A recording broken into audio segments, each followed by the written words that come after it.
참 이럴 때는 어떻게 해야 할지 방법을 모르겠다고 느낄 때가 있습니다. 크게 잘못된 일이 있었던 것도 아니고 생각해보면 이 정도로 화가 날 일이 아닌데도 순간 분노가 치밀고 있다는 걸 느낄 때 말입니다. 갱년기인가 싶다가도 한동안은 잠잠해져서 괜찮아질 때도 있고 또 그러다가 어느 날은 가족이나 누군가의 행동이 눈에 너무 거슬려 나도 모르게 지적을 하다 돌아서곤 합니다. 물론 어떨 때는 누군가 나를 진심으로 화가 나게 할 때도 있죠. 그런데 뒤돌아 생각해보면 또 그게 도저히 용납할 수 없는 일이 벌어진 것도 아닐 때가 많습니다. 근데도 어느 순간 화가 머리끝까지 치밀어 오릅니다. 스스로도 놀랍니다. 이런 일로 내가 왜 이러지? 그렇게 생각하면서도 몸은 이미 굳어 있고 가슴은 이미 뜨겁게 달아올라 어쩔 줄 모르곤 합니다. 그래서 생각에 빠지지 않기 위해 알아차리려 하기도 합니다. 명상도 해보고 잔잔한 음악도 들어보고 숨을 고르기 위해 짧은 산책을 나가고 바람을 쐬기도 하지요. 우리 나름대로 마음을 바로잡으려 애씁니다. 그런데 참 이상합니다. 알아차리려 하는데 오히려 더 어수선해질 때가 있습니다. 참으려 하는데 참아지지 않고 되려 집중이 되지 않습니다. 참 이상한 일입니다. 법문도 들어보고 관세음보살을 되뇌이지만 어째 쉽지가 않습니다. 마음을 다스리려 하면 할수록 마음은 더 제멋대로 흩어지는 것 같은 기분이 들 때가 있습니다. 그러면서도 애씁니다. 상대를 아프게 할까봐 말을 아낍니다. 눈에 거슬리는 것이 보여도 참습니다. 그러다 어느 순간 나도 모르게 한마디가 튀어나오고 돌아서는 순간 후회가 밀려옵니다. 내가 또 그랬네. 그 자책이 또 하나의 짐이 되어 가슴 위에 얹힙니다. 오늘 부처님 말씀과 함께 그 이야기를 천천히 풀어보겠습니다. 화를 이겨내거나 화와 싸워 억누르는 법보다는 싸우지 않고도 애쓰지 않고도 그 화가 저절로 흩어지는 길. 오늘은 그 길을 함께 걸어보려고 합니다. 부처님 말씀에 귀 기울이며 가만히 눈을 감고 소리만 따라오셔도 좋겠습니다.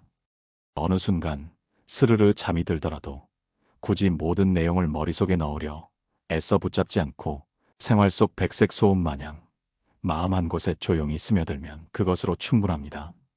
화가 올라올 때 그것을 알아차리라는 말을 들어보신 적 있으신가요? 법문을 듣다가 혹은 어느 책의 한 구절에서 화가 치밀어 오를 때 그것을 가만히 바라보라고 알아차리면 화가 사라진다고 그 말을 믿고 한 번쯤 해보려 하셨을 것입니다. 그런데 이상한 일이 벌어집니다. 알아차리려는 순간 오히려 화가 더 거세어집니다. 가슴이 더 조여들고 목덜미가 더 달아오르고 손끝이 떨릴 것 같은 느낌. 알아차리는 것이 화를 잠재우기는커녕 오히려 부채질하는 것만 같습니다. 하란 대로 했는데 도대체 왜 화를 알아차리려 할 때 왜 더 화가 치밀어 오르는 걸까요? 모든 분들의 사정을 모르긴 해도 화를 알아차리는 목적이 화를 이겨내기 위한, 내 인생에서 화를 없애기 위한 목적이기에 어느 순간 그 화와 싸우고 있기 때문에 그럴 수 있습니다. 그렇다면 알아차림의 목적이 화를 없애기 위한 것이다. 이 말이 무슨 의미일까요? 그건 바로 화를 없애야 한다는 목표를 품고 화를 바라본다는 것입니다. 그것은 알아차림이 아닙니다. 감시입니다. 적을 감시하는 눈초리로 바라보고 있는 것입니다. 감시받는 사람이 편안해질 수 있겠습니까? 화도 마찬가지입니다. 없애려는 눈으로 바라보면 화는 더 거세게 저항합니다. 마치 사라지기 싫다는 듯이 더 단단하게 버팁니다. 알아차리려 할수록 화가 더 치밀어 오르는 것은 그 때문입니다. 불교에서는 알아차림이라는 말은 다른 말로 하면 올라오는 화에게 이렇게 말하는 것입니다. 잘 왔어. 충분히 네가 있고 싶을 만큼 있다가 가도 좋아. 나를 찾아왔으니 너를 받아들여 줄게. 마음껏 나를 사로잡고 공격해도 좋아. 이제부터 내가 너를 감당해 줄게.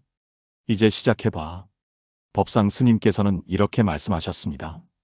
저 마음으로 그 화를 환영하고 그 화가 나를 집어삼키는 것을 받아들여주는 것이 알아차림이다.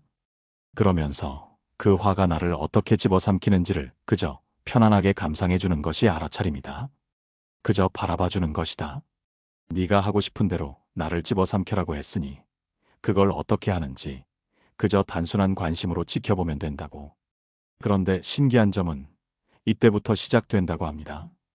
화를 알아차리는 것을 통해 화와 싸워 이겨려고 할 때는 더 분노가 치밀어 오르고 더 화가 거세지는데, 이렇게 훅 받아들이면서 나를 집어삼켜도 좋다고 허용해주고 바라봐주면 그 화가 어디에서 어떻게 나를 공격하는지를 도저히 찾아볼 수 없게 됩니다. 어라, 이 화가 어디에 있지? 어디로 갔나? 나에게 오라니까. 나에게 와서 나를 화나게 해도 좋아. 내가 그걸 허용해줄게. 하고 받아들였는데 아무리 찾아봐도 그 화가 있는 곳이 없게 되는 거죠. 머리에 있나, 가슴에 있나. 아무리 찾아봐도 없습니다. 온전히 허용해줄 때 화는 저절로 사라져간다고 말씀하셨습니다. 화를 없애려는 마음이 오히려 화에 힘을 준다는 겁니다. 부처님께서 말씀하셨습니다. 분노를 품은 자는 숯을 맨손으로 집어 남에게 던지려 하는 것과 같다. 그 숯은 던지기도 전에 먼저 자신의 손을 태운다. 화가 올라올 때 우리는 가장 먼저 최대한 이 화를 없애려고 합니다. 이 분노를 빨리 가라앉혀야 한다. 이러면 안 된다. 다스려야 한다. 그런데 이상하게도 없애려 할수록 화는 더 선명하게 살아납니다. 억누르면 억누를수록 더 뜨겁게 달아오릅니다. 화를 없애려는 순간 우리는 이미 화와 싸움을 시작한 것이기 때문입니다. 싸움이 시작되면 몸은 긴장하고 마음은 전투태세로 굳어버립니다. 긴장한 상태에서 평온해질 수 있는 사람은 없습니다. 싸움터에서 고요해질 수는 없는 것이죠. 명상을 해도 어수선한 느낌이 들 때, 집중이 안 되고 오히려 더 흩어지는 것 같을 때, 그건 명상이 잘못된 게 아닙니다. 화를 없애기 위해 명상을 하고 있기 때문에 그런 일이 생깁니다. 없애야 할 적을 앞에 두고 싸우고 있으니 몸과 마음이 긴장할 수밖에 없는 것입니다. 싸움터에서 긴장하지 않을 수 있는 사람은 없습니다. 화를 적으로 규정하는 순간 우리 안에서 전쟁이 시작됩니다. 억누르면 억누를수록 더 깊이 뿌리를 내리기 때문입니다. 물속에 공을 집어넣어 보신 적 있으십니까? 손으로 꾹 누르면 잠깐은 가라앉습니다. 그런데 손을 놓는 순간 더 세게 튀어오릅니다. 억누르는 힘만큼 되튀어오르는 힘도 커지는 것입니다. 화가 딱 그렇습니다. 상대를 아프게 할까봐 말을 아낍니다. 눈에 거슬리는 것이 보여도 참습니다. 꾹꾹 눌러 담습니다. 그러다 어느 순간 나도 모르게 한마디가 튀어나오고 돌아서는 순간 후회가 밀려옵니다. 억눌렸던 공이 한꺼번에 수면 위로 솟구치는 것입니다. 이것은 의지가 약한 탓이 아닙니다. 참을성이 부족한 탓도 아닙니다. 억누름이라는 방법 자체가 화를 더 크게 키우는 방식이기 때문입니다. 억누를수록 화는 더 단단하게 뿌리를 내립니다. 그 안에서 더 오래, 더 깊이 자리를 잡습니다. 집착이라는 말을 들으면 흔히 물건이나 사람에 대한 집착을 떠올립니다. 그런데 부처님께서 말씀하신 집착 중에는 이런 것도 있습니다. 어떤 상태가 되어야 한다는 집착, 평온해야 한다는 집착, 화가 없어야 한다는 집착, 화를 다스려야 한다고 생각하는 순간 이미 집착이 시작됩니다. 화가 없는 상태를 옳은 것으로, 화가 있는 상태를 틀린 것으로 나누는 순간 마음속의 편 가르기가 시작됩니다. 그리고 그 편 가르기가 고통의 뿌리입니다. 불교에서는 이것을 분별심이라고 합니다. 좋은 것과 나쁜 것, 있어야 할 것과 없어야 할 것을 끊임없이 나누는 마음. 이 분별심이 강해질수록 마음은 쉬지 못합니다. 화를 나쁜 것으로 규정하는 순간 화는 우리의 적이 되고 우리는 내 안에 적을 품은 채 살아가게 됩니다. 그렇다면 화는 본래 무엇입니까? 부처님께서는 모든 감정에는 원인이 있다고 하셨습니다. 화 역시 마찬가지입니다. 화는 아무 이유 없이 생겨나지 않습니다. 오랫동안 눌려온 서운함, 제대로 표현하지 못한 아픔, 인정받지 못한 시간들. 화는 그 모든 것이 쌓이고 쌓여 마침내 터져나오는 신호입니다. 화는 단순히 나쁜 것이 아닙니다. 화가 우리에게 보내는 신호일 수 있습니다. 몸이 아플 때 열이 나는 것이 나쁜 것이 아니듯 마음이 오랫동안 눌려 있었다는 신호로 화가 올라오는 것은 자연스러운 일입니다. 문제는 화가 올라오는 것이 아니라 화가 올라왔을 때 그것과 싸우기 시작하는 것입니다. 강물을 생각해 보십시오. 물은 흐릅니다. 막으면 어떻게 됩니까? 고입니다. 고인 물은 썩습니다. 그런데 막지 않으면 물은 그냥 흘러가 버립니다. 화도 그렇습니다. 막고 없애려 하면 고여서 썩어가고 그냥 두면 흘러갑니다. 부처님께서는 고통의 원인을 가래와 집착에서 찾으셨습니다. 있는 것을 없애려는 집착, 없는 것을 있게 하려는 집착.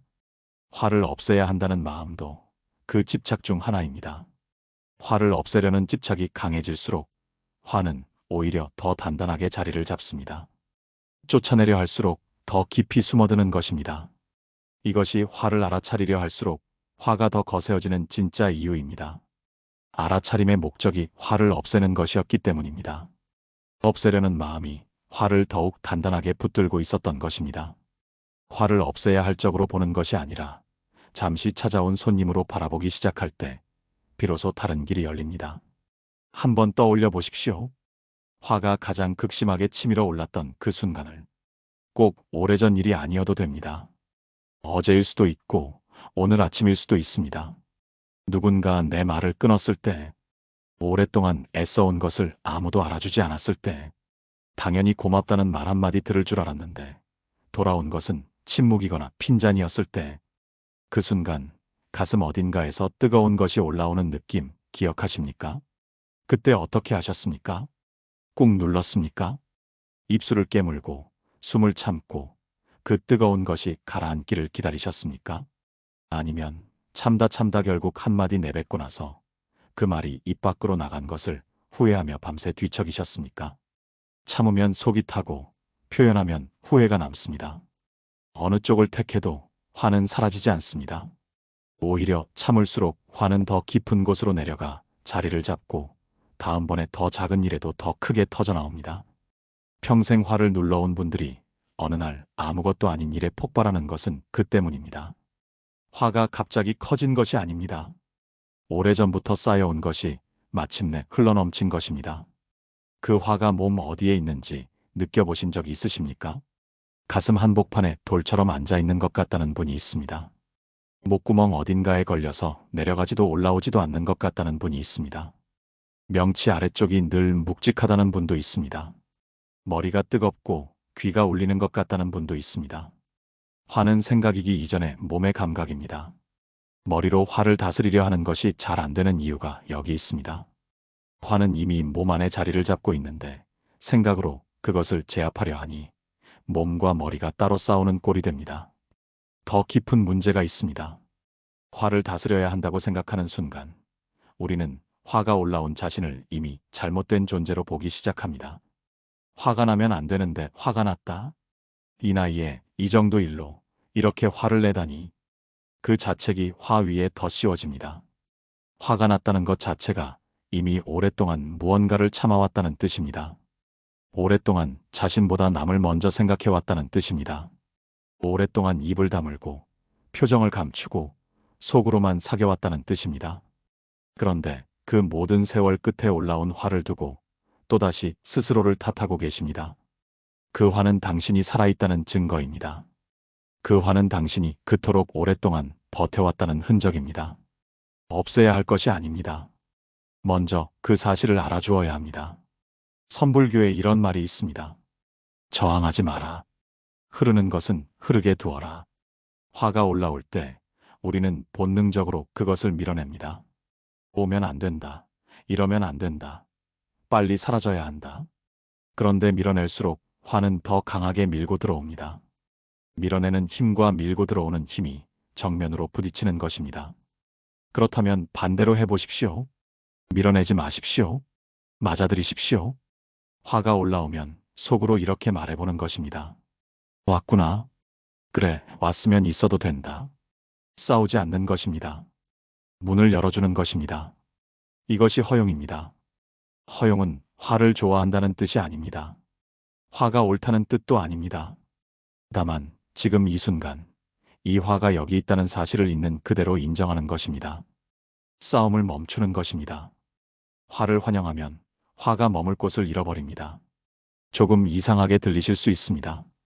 화를 환영하라니 그러면 화가 더 커지는 것 아닌가. 그런데 실제로는 정반대의 일이 일어납니다. 화가 올라올 때 이렇게 해보십시오. 없애려 하지 말고 오히려 이렇게 말해보는 것입니다. 잘 왔다. 네가 있고 싶은 만큼 있어도 된다. 나를 마음껏 채워도 좋다. 내가 감당해주겠다.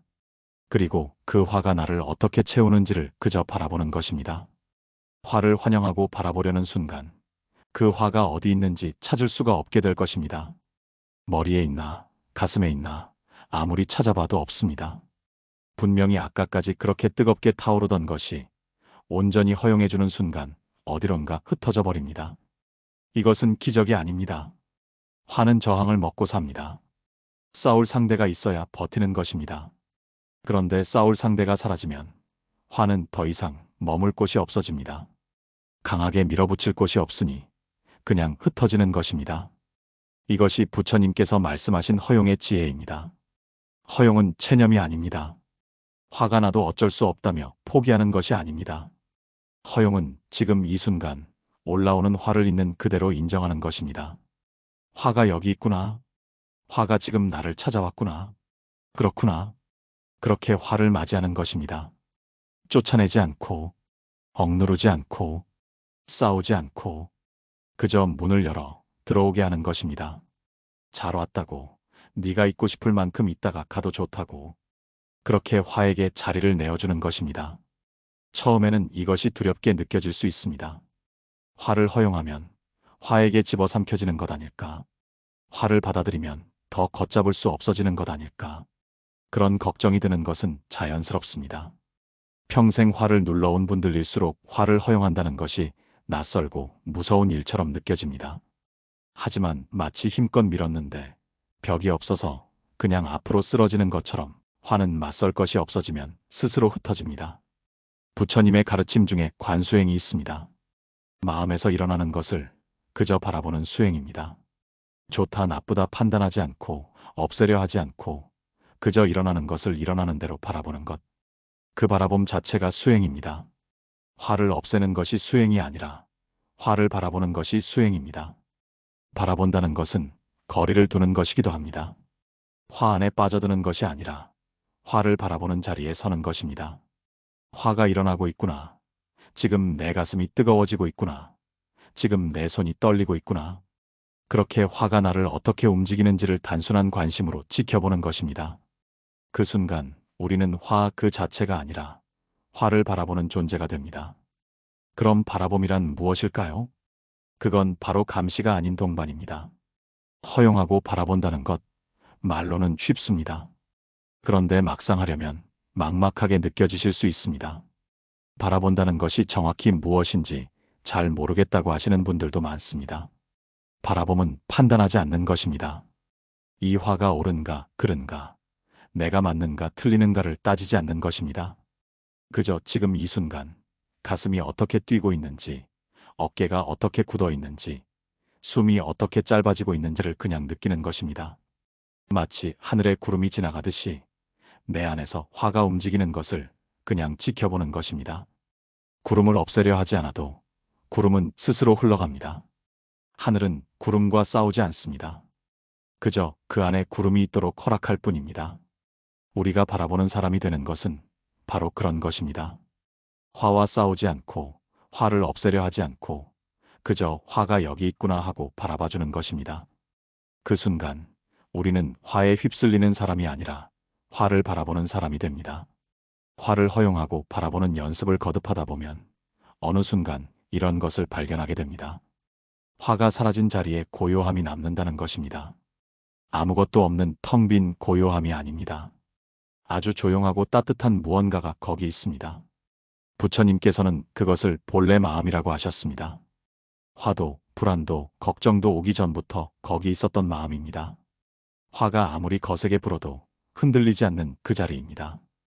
우리가 잊고 있었을 뿐 그 자리는 한 번도 사라진 적이 없습니다. 화와 싸우느라 지쳐있던 시간들이 있었을 것입니다. 다스리려 하고, 억누르려 하고, 알아차리려 하고, 그럼에도 자꾸만 무너지는 것 같아서 스스로를 탓하던 날들이 있었을 것입니다. 그런데 그 모든 시간 동안 그 본래 마음은 거기 그대로 있었습니다. 화에 가려 보이지 않았을 뿐입니다. 거창한 것이 아닙니다. 오늘 밤 화가 올라오는 순간이 있다면 딱 한 가지만 해보십시오. 없애려 하지 않는 것입니다. 그냥 두는 것입니다. 왔구나 하고 알아차리는 것입니다. 그리고 그 화가 어디에 있는지를 한번 찾아보는 것입니다. 머리에 있습니까? 가슴에 있습니까? 목에 있습니까? 찾으려 하다 보면 그 화가 어느 틈에 흐릿해져 있는 것을 발견하게 될 것입니다. 한 번에 다 되지 않아도 됩니다. 작은 씨앗 하나가 땅속에서 천천히 뿌리를 내리듯 이 한 번의 경험이 마음 깊은 곳에 조용히 스며들 것입니다. 강물이 바위를 둥글게 만드는 데는 오랜 시간이 걸립니다. 그러나 강물은 서두르지 않습니다. 강물은 그저 흐릅니다. 오늘도 흐르고 내일도 흐르고 비가 오는 날도 흐르고 가뭄이 드는 날도 흐릅니다. 그렇게 흐르는 것 자체가 강물의 수행입니다. 화를 허용하는 연습도 그렇게 하시면 됩니다. 완벽하게 하려 하지 마십시오. 화가 올라올 때 단 한 호흡만이라도 싸우는 것을 멈추어 보십시오. 화야 왔구나. 딱 그 한마디면 됩니다. 그것이 오늘의 수행입니다. 그것이 오늘 심는 씨앗입니다. 변화는 드라마틱하게 오지 않습니다. 어느 날 갑자기 화가 완전히 사라지거나 마음이 텅 비워지는 기적 같은 일은 일어나지 않습니다. 그보다는 훨씬 조용하게 옵니다. 어느 날 문득 예전 같으면 한참을 끌었을 일인데 오늘은 조금 빨리 가라앉았구나. 그런 작은 변화들이 쌓여갑니다. 그것이 수행의 열매입니다. 지금 이 순간 잠시 눈을 감아 보십시오. 숨을 한번 들이쉬고 천천히 내쉬십시오. 오늘 이 자리까지 오신 것만으로도 이미 무언가가 시작되었습니다. 부처님, 저는 오늘 이 자리에서 한 가지를 배웠습니다. 화와 싸우지 않겠습니다. 화를 없애려 하지 않겠습니다. 화가 찾아오면 그냥 두겠습니다. 왔구나 하고 바라보겠습니다. 오랜 시간 동안 저는 화와 싸워왔습니다. 다스려야 한다고, 억눌러야 한다고, 이러면 안 된다고 스스로를 채찍질해왔습니다. 그 싸움이 얼마나 지치는 일이었는지 이제야 조금 알 것 같습니다. 싸울수록 화는 더 강해지고 지칠수록 저는 더 무너졌습니다. 그 긴 싸움 끝에 이 자리에 앉아 있습니다. 이제 다르게 해보겠습니다. 화가 올라오면 밀어내지 않겠습니다. 없애려 하지 않겠습니다. 그저 바라보겠습니다. 가슴이 뜨거워지면 뜨겁구나 하고 느끼겠습니다. 숨이 짧아지면 짧아지는구나 하고 알겠습니다. 화가 나를 가득 채우려 하면 그래, 채워도 된다 하고 허락하겠습니다. 그렇게 바라보는 사람이 되겠습니다.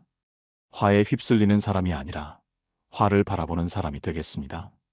화가 왔다가 흘러가는 것을 지켜보는 사람이 되겠습니다. 하늘이 구름을 품듯이 저도 이 화를 품어보겠습니다. 싸우지 않고 밀어내지 않고 그저 여기 있게 두겠습니다. 그렇게 하다 보면 언젠가 화가 흩어진 자리에서 고요한 무언가를 만나게 될 것임을 믿습니다. 부처님께서 말씀하신 그 본래 마음, 화도 불안도 오기 전부터 거기 있었던 그 자리를 언젠가 조용히 만나게 될 것임을 믿습니다. 서두르지 않겠습니다. 한 번에 다 되지 않아도 괜찮다는 것을 이제는 압니다. 화가 올라오면 밀어내지 않아 보겠습니다. 나 자신에게 자비를 베풀겠습니다. 남에게 베풀어 온 그 따뜻한 마음을 이제는 나에게도 조금씩 돌리겠습니다. 내가 나를 온전히 대할 수 있을 때 비로소 곁의 사람들도 온전히 대할 수 있음을 잊지 않겠습니다. 이 공덕이 저에게만 머물지 않고 지금 이 순간 어딘가에서 싸우고 있는 모든 이들에게 흘러가기를 바랍니다. 화 때문에 밤을 지새우는 이 화를 참다 지쳐있는 이 화가 난 자신을 탓하며 홀로 앉아있는 이 그 모든 존재가 평온하기를 바랍니다. 모든 존재가 화의 불길에서 벗어나기를 바랍니다. 모든 존재가 그 본래의 고요한 자리로 돌아오기를 바랍니다. 마지막으로 부처님의 말씀을 여러분들에게 전해드리려고 합니다. 그대 자신을 온 우주에서 가장 사랑받아 마땅한 존재로 여기라. 그대가 그대를 사랑하지 않으면 누가 그대를 사랑하겠는가? 부처님께서는 자기 자신에 대한 자비가 모든 자비의 출발점이라고 하셨습니다. 내가 나를 온전히 대할 수 있어야 비로소 남도 온전히 대할 수 있습니다. 화를 허용한다는 것은 결국 자기 자신을 허용하는 것입니다. 화가 난 나를, 지쳐있는 나를, 억울한 나를, 그 모든 나를 있는 그대로 받아들이는 것입니다. 늘 평온하지 않아도 됩니다. 화가 올라오는 날도, 눈물이 나는 날도 그것이 지금의 나입니다. 밤새 비가 내린 다음 날 아침을 떠올려 보세요. 빗소리에 잠을 설쳤을 수도 있습니다. 그런데 창을 열면 공기가 달라져 있습니다. 나뭇잎이 씻겨 있고 땅이 촉촉합니다. 비가 내린 것이 나쁜 것이 아니었습니다. 비가 내렸기 때문에 아침이 그토록 맑은 것입니다. 화도 그렇습니다. 화가 올라왔다 흘러가고 나면 화를 억누를 때는 느끼지 못했던 가벼움을 느낄 수 있으실 겁니다. 화를 허용하고 바라보고 흘려보냈을 때 비로소 찾아오는 그 고요함. 그것이 부처님께서 말씀하신 평온입니다. 싸워서 얻는 평온이 아니라 내려놓아서 찾아오는 평온입니다. 지금 몸 어딘가에 남아있는 화가 있다면 그것을 없애려 하지 말고 그저 느껴보십시오. 가슴에 있으면 가슴에 손을 얹으십시오. 그리고 속으로 이렇게 말해보십시오. 그래, 잘 왔다. 네가 있고 싶을 만큼 있다가 가도 좋아. 그것으로 오늘 밤의 수행은 충분합니다. 오늘 우리가 함께 나눈 이야기는 그 한 가지였습니다. 화와 싸우는 것을 멈추는 것. 화를 없애려는 힘을 거두는 것. 그저 화가 왔구나 하고 바라보는 것. 당장 되지 않아도 됩니다. 오늘 밤 또 화가 치밀어 오를 수도 있습니다. 또 눌러버릴 수도 있습니다. 그래도 괜찮습니다. 화와 싸우지 않으면 됩니다. 가슴 어딘가에 남아있는 뜨거운 것이 있다면 그것에게 그저 잘 왔다고 한마디 건네주시기를 바랍니다.